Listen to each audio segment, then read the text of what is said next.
So ito na nga po mga idol, Game 6 na tayo ng Barangay Ginebra kontra sa kupunan ng Meralco Bolts. No more Game 7 na ang mangyayari. Pangmalakas ang first 5 lineup ng Ginebra gagamitin na.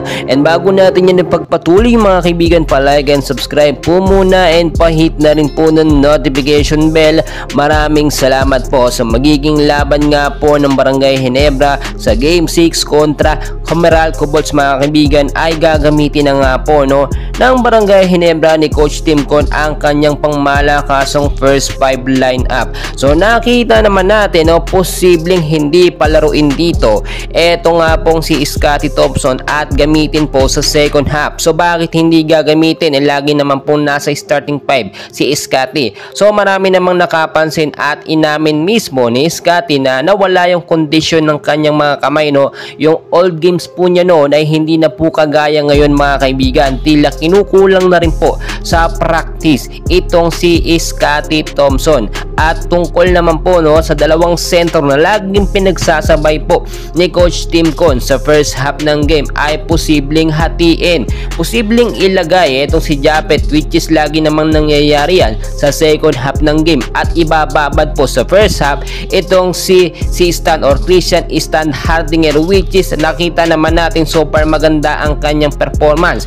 Noong mga last game nga po kontra sa Meralco Bolts ay nag-average po ito ng 40 to 41 points po sa buong game po yan mga kaibigan. So yung sinasabi natin na gamit na ng Barangay Ginebra ang kanilang plan A.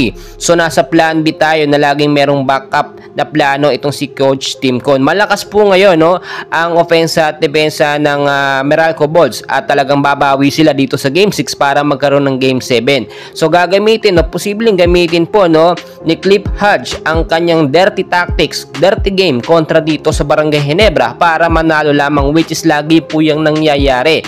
Hindi yan natatawagan ng foul ng referee mga kaibigan, kaya pinagdududahan minsan na nagkakaroon ng game fixing or bentang laban. Pero sa side ng Barangay Ginebra wala naman po mga kaibigan.